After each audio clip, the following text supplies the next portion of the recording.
అండి ఈవేళ మా లంచ్ స్పెషల్ ఏంటో తెలుసా? గోదావరి చిన్న చేపలు అనమాట. కిలాలు అంటారు. కిలాలు పులుసు అనమాట. మీ ఎవరికైనా తెలుసా కిలాలు అంటే కామెంట్ చేయండి. ఇంకా వేడివేడిగా పులుసు వేసుకొని భోజనం అయితే చేసేస్తున్నాను. ఏంటి చీర కట్టాను అనుకుంటున్నారా? చుట్టాల ఇంటికి అయితే వెళ్తున్నామండి. అందుకని చెప్పి మా ఆయన అయితే కంగారు పెడుతున్నారు. ఒక పక్క ఆయన తినేసి ఇంకా నేను కూడా ఫాస్ట్గా తినేసి బయలుదేరాము.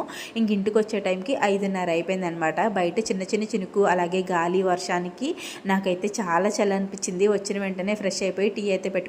ఇంకా పాటికే లెక్కోడు కూడా వచ్చేసింది. పక్క వాళ్ళ ఇంటి దగ్గర ఉందనమాట. ఇంకా లెక్కోడిని కూడా తీసుకొచ్చేసి స్నానం అది చేపించేసి చెప్పి చదివించాను. తర్వాత మా వాడిని కూడా చదివించానండి. వీళ్ళిద్దరికీ ఎగ్జామ్స్ అనమాట. వీళ్ళ ఎగ్జామ్స్ ఎలా ఉన్నా కానీ నాకు ఎగ్జామ్స్లా అనిపిస్తుంది వీళ్ళని చదివిస్తుంటే. ఇంకా ఒక పక్క చదివిస్తూ ఇంకో పక్క అన్నం అయితే వండేసాను. కూర అయితే ఉదయం చేసిందే ఉందండి, సరిపోతుంది. ఇంకా పిల్లలిద్దరికీ అన్నం తినిపించేసి తర్వాత మా ఆయన నేను కూడా తినేసాము. మా వాడిని అయితే చదువుకోమన్నాను. ఈ లోపు నేను సామాన్లు తోమేసుకొని వాడి దగ్గర అయితే కూర్చుంటాను చదువుకునే వరకు. మీరైతే ప్లీజ్ వీడియోని లైక్